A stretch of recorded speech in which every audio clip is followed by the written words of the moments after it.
Okay, in this lecture, I'm going to focus on a very important aspect in teams, groups, organizations, and that's the idea of the primary task.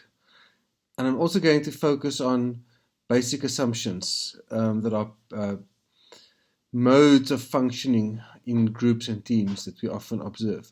But first of all, regarding the primary task, the reason why I chose lighthouse or light tower as the image here is because the primary task is the lighthouse actually of the team. If it wasn't for the primary task, there wouldn't have been a team or an organization or a group in the first place. And also following from the primary task, the primary thing that we want to achieve, everything else is derived from that. So because of the fact that the primary task is something specific, roles are being allocated, tasks are being designed, plans are being made, all aimed at that primary task. And whenever you realize that what you are doing now is not exactly aimed at the primary task, then you need to ask yourself, what is happening here? Why are we doing things that seem to be irrational when compared to what the primary task would actually require?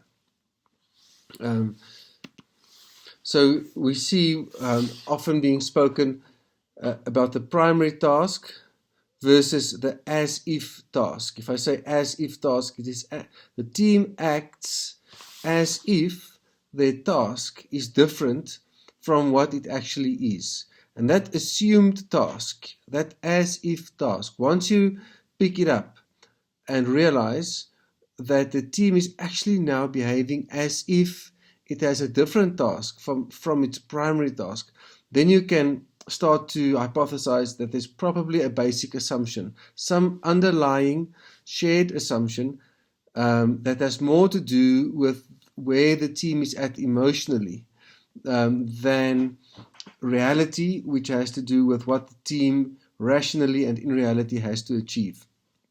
In the picture here, I show a team playing soccer, doing their primary task versus a team involved in infighting, as if they have a different task. So you can look at the behavior, and from looking at the behavior, you can infer that the only way in which this behavior makes sense is if there's an unconscious assumed task, which is different from the primary task. So if you view the primary task like this, it means you can use the primary task also as a gauge to check whether everything in the team is really aligned to what needs to be done. Sometimes teams act as if the primary task is to be loyal to the leader.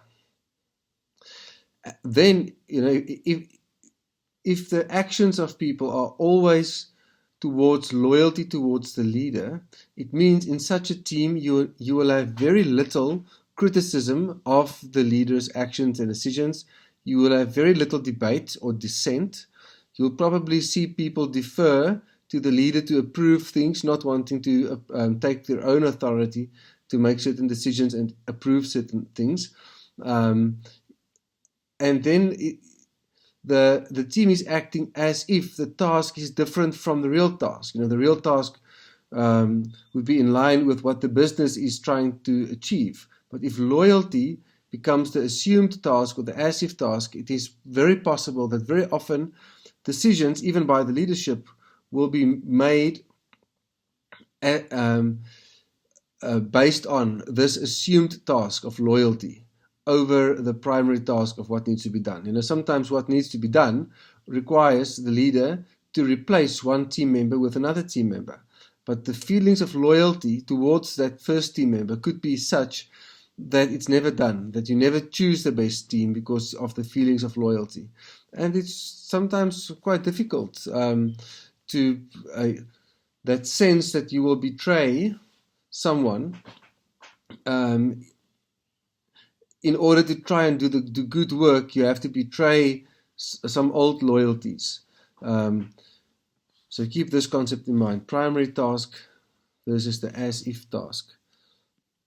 similar to this, taking a bit further, is what Wilfred Bion described as the work group versus the basic assumption group. Or in different terminology, we can say the group or the team is in work mode, and sometimes the group or team is in basic assumption mode. Basic assumption mode meaning the team acts as if certain shared assumptions are true. Work mode meaning the group acts as if its task is the primary task, and that is what they are there for. In the two pictures here, the one you see the people in the canoe busy rowing as a team, all in task mode. The second picture, what I'm trying to depict there, is sometimes a leader acts as if he's a knight in shining armor, or the team acts as if they can't do anything unless the leader saves them, and they act as if praising the leadership is the task. Then the group kind of goes into basic assumption mode, where their decisions, their thinking, their emotions are all governed by this underlying feeling state that we need protection from, or we need to be rescued from, or we need protection by a specific person. When a team is in work mode, if you think in your project space, when a team is in work mode, usually time feels like it's flying by because people are in the thing doing their job.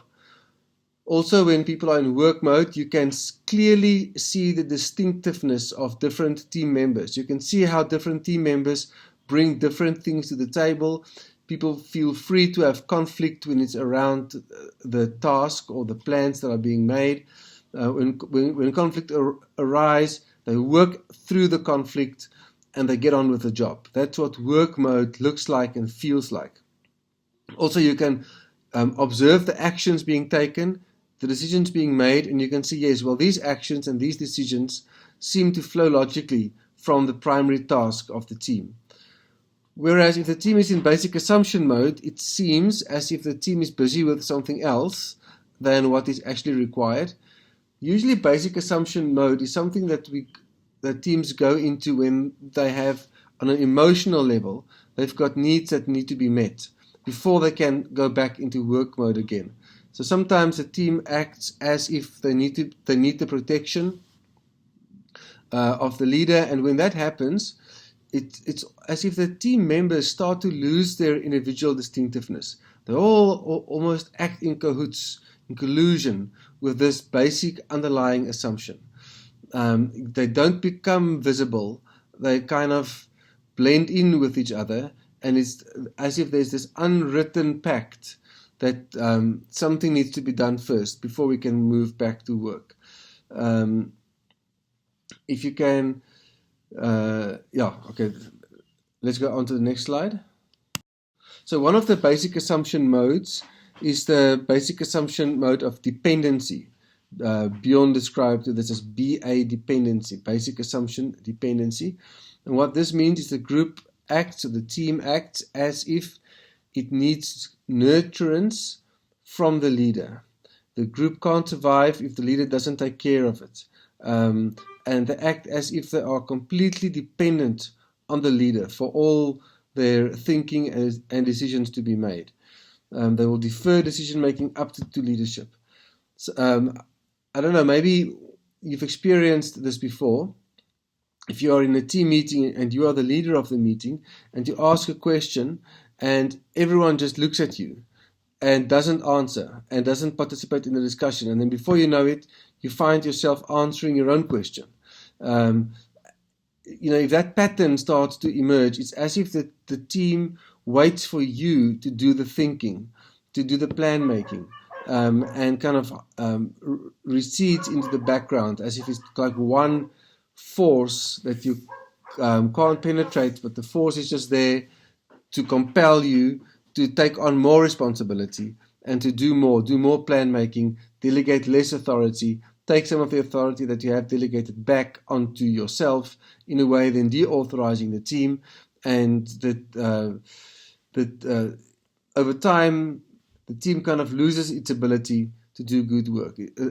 This is a very dangerous basic assumption to fall into, because people can also only tolerate it for so long that they have abdicated their responsibility and their sense of agency onto the leader. And then often the same team who has kind of played together in this game to put the leader up there as the one upon whom they are depending, that same team will then often, after a while, take down the leader, because it is impossible for the leader to fulfill all the needs that the team may have if they are in this dependency mode. Just like a baby who's fully dependent on mother for its survival, for its food, to be cleaned, to be put to bed. All those things, the baby needs the mother to do all of that. And then sometimes teams, we fall into this mode. We kind of regress and to act as if we are babies again, who need the wisdom and the leadership of the project manager or the leader. Otherwise, we won't survive. Sometimes we as leaders like this, sometimes it's nice to feel like everyone is looking up to you for the answers. They treat you as if you are the wise one. And then what happens if we feel so strong and loved and looked up at by our team? We also sometimes step over boundaries. So we started to make things easier for team members. They ask us, please do this for me, and you do that for them. Please do this, you do that for them. In a way, each time stepping over the authority and role boundaries, disempowering the team and yourself feeling more and more and more powerful. What happens then when those boundaries are all being broken? So task becomes slightly different because it's not aligned to the primary task anymore. Roles are blurred because the leader, who is the all-powerful one, steps in and changes roles just as he or she wishes to. With all these boundaries being perforated and being attacked, being broken down, the sense of security in the team really decreases. The only way in which people then can feel secure in the team is by looking up at the leader and to get their sense of security from the leader, him or herself. So, of course, when that happens, it means that the dependency is all focused on the leader, and people don't take responsibility for themselves, which also then gives us a clue as to what the leader can do. If you realize that your team is in a dependency mode, it means then one thing that you can do is to first go back and say, well, where does the sense of insecurity come from? How are you also, as the leader, playing along in this unconscious pattern where you take up too much authority for yourself and you delegate too little? And then where can you rectify this? What are some of the boundaries that have been broken and that can be made a bit more visible and a bit stronger again? What are some of the things in terms of boundaries that you've let slip in the past that you need to look at again? Especially where you overstep your role and authority boundary into the role and authority boundary of team members. How can you undo that? Make some of those role boundaries a little bit clearer. When there are conflicts around boundaries, make those, resolve those, make the boundaries clearer, and then, because then you can actually hold people accountable. That's of course also why people sometimes keep the boundaries muddled. Because if the boundaries are muddled, it is more difficult to keep them accountable. So it's then easier for people to work in such a way that it's not easy to pinpoint where things went wrong, because then they can't be held accountable, and they don't need to take up their responsibility and their own authority. It's work to take up your own authority, and it's also a risk, because if you take up your own authority and if you fully take up your role, you may fail. And if you fail, there may be all kinds of negative consequences. So we don't want to do that. And then in doing that, we also keep things functioning in a specific way where we can't be held accountable. What it feels like if you are the leader in a team that is in dependency mode, it feels as if there's a lot of pressure by the team on you to perform. And when you feel this strong pressure to perform, to do things, to take care of team members, or when it feels like this pressure just keeps on going, no matter how much you're feeding, but they're sucking you dry, you can know that probably what's happening is the team is in a mode of dependency. And you need to see how you can strengthen boundaries, affirm people in their roles, hold people accountable, refuse to do things that are not within your boundary of task and role and authority, in order to, again, force members to really take up their authority in order to get the team again out from dependency mode and into work mode. It's also important to say that this basic assumption mode is not as if only bad teams go into basic assumption mode of dependency. We all do this. We all sometimes refuse to take up our own role and authority and rather just hope that the leader will come and make it easier for us. It's something that we often do. And then when this happens, what happens is you kind of give away some of your own power and authority over to the team leader. So this is the basic assumption of dependency.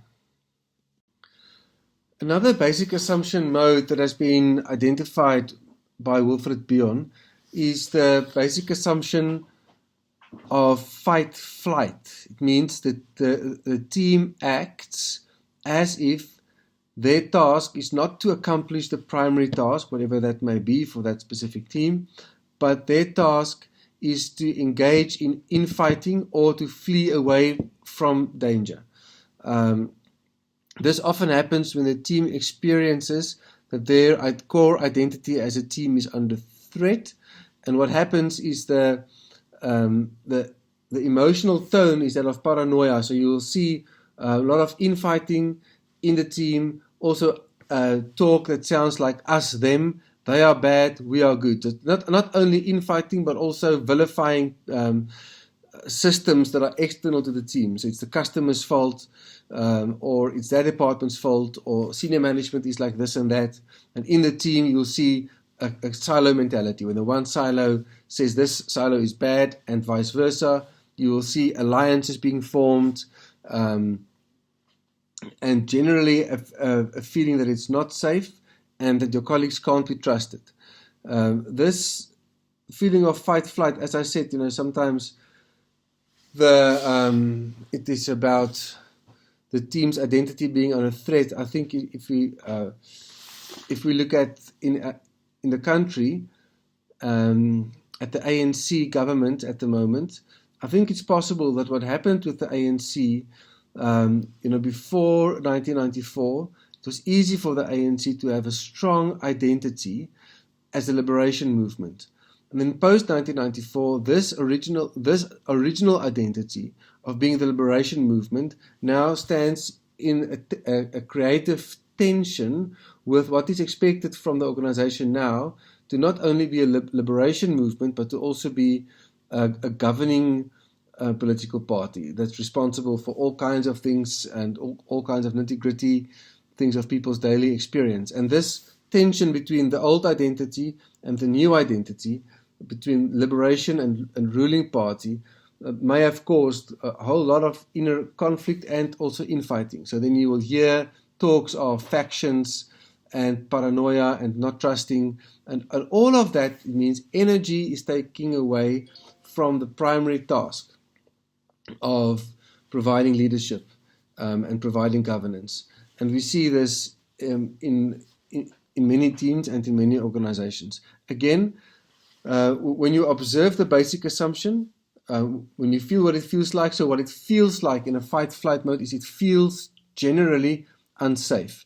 It feels unsafe to lift your head up above the trenches, because once you do that, you may get shot. So people keep their mouths shut, they don't say anything, they walk on eggshells, because they're afraid if they open their mouths, they're going to get punished or they're going to attract some lightning from somewhere.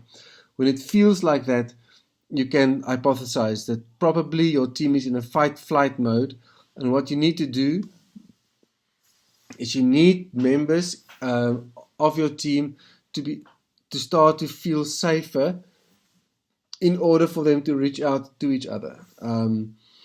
What can often work is if you, whenever there's any conversation in the team that sounds like a binary, us, them, good, bad, we are the good team, they are the bad team, or this faction versus that faction.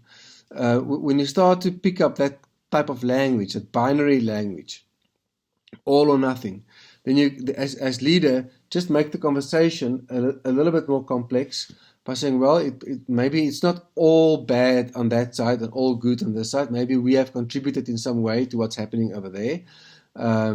So that people can just start to see a more nuanced picture. Or maybe it's not this extreme or that extreme, but maybe there are some points in the middle on the continuum that you can start to explore. So as you make the conversations a little bit more complex, so that it is more difficult for the team to so easily split into these extremes, as if all the good is here and all the bad is over there, or all the bad is in this silo or in this faction and all the good is over here. People can start to own up for the fact that, you know what, there's some of that bad that I see there is also here. I'm also contributing to this in some way. Remember, we said initially that the team is a system, meaning that everything that happens in that team systemically also affects everything else. So as people can start to take back and own up their contribution to whatever is not working, then the team can start to form a safer space for a mature conversation in order to kind of get back from this regressed state of infighting and into a state where the energy can be channeled towards the work.